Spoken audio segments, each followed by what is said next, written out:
I think philosophically, when you're looking at your recruiting and your strategies within, how you recruit, I think you always want to keep an eye on the future. Obviously, with young kids coming into an established program, and for us, when you look at, a year from now, Kristen Uvoli will be graduated, Dorian Van Dyke will be graduated, and those dynamic two-way mids. So that was really a focal point in this recruiting class. A bunch of kids that can play both sides of the field, get up and down.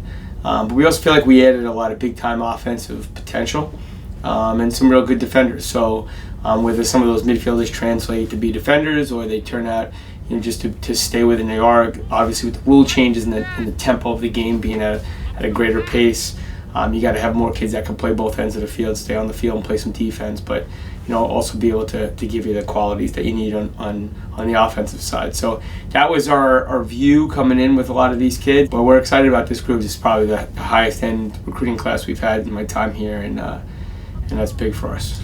I think we're in a situation now where the product sells itself. We're not selling a dream anymore. We're selling reality.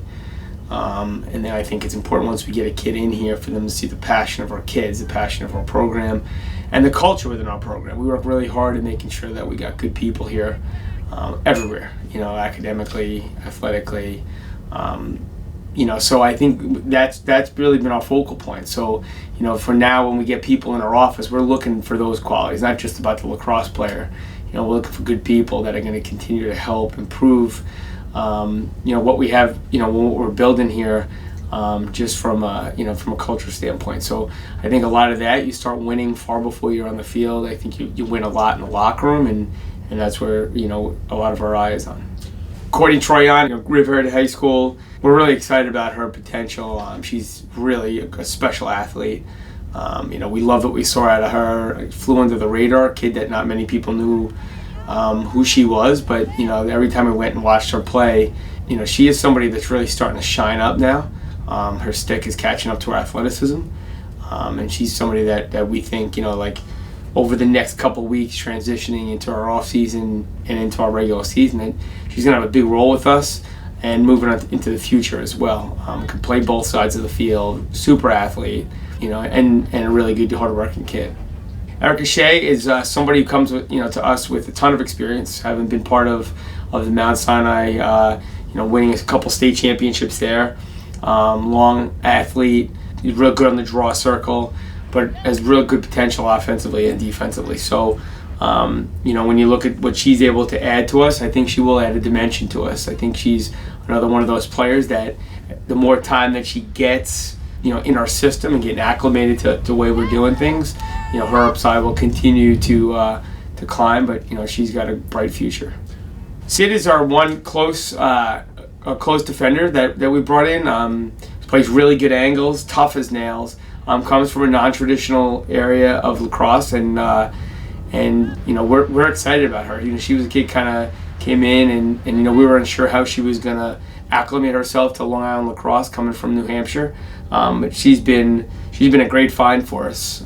Gets along great with her teammates, really starting to understand our defensive system, and with that confidence growing into, she's going to be a big get for us moving forward.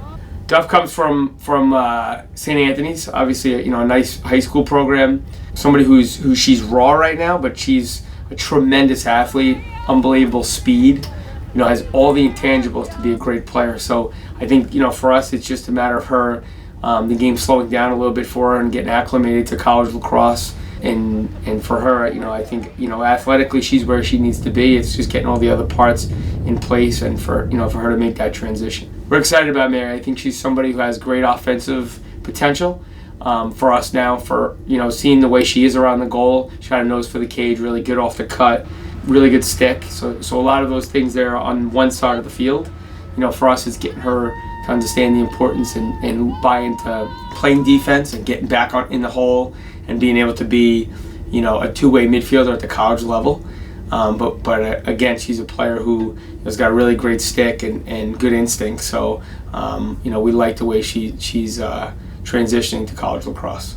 Tio comes in as obviously Kylie's younger sister, but she's also she's got her own resume. She's an Under Armour All-American, great kid, hard worker, and she's coming in. She knows the pressure that she has being Kylie's sister, but she's also making her own way, and by no means is she going to be, she's going to be able to make her own mark and build her own resume really quickly. We think she's a freshman that's going to step right in, be a huge part of her offense. When she, getting on the same page with her sister, which they have, great chemistry already, and rightfully so, they should. But now she's trying to build some tremendous chemistry with our other players. She's got another one with great nose for the net, really, tremendous lacrosse IQ, and somebody who will impact us more as a low attacker and complement, Murph and Kylie as well as a couple of our other attackmen. Allie is she's a dynamo. Like she's explosive. She can she dodges a cliff dodger, which is great for us. Meaning that term is a lacrosse term. Basically, gets straight down at the cage, not a long sweep, or she could beat somebody in a short amount of area. And the nice thing with her, she's somebody who can dodge and feed off of her dodge. So she's not primarily a dodge to shoot kid. She brings a great lacrosse IQ to the midfield position. It's rare what she does and has done so far as a freshman. So we're counting on her in a big way. I think she's another one of those players that will be counted on immediately and be able to transition to college lacrosse. And she has already. She's had some great fall ball run with us against some of the top teams in the country, and she's been an impact in those games. So I think her upside is huge, and one of those players that we think will make a lot of noise in her time here.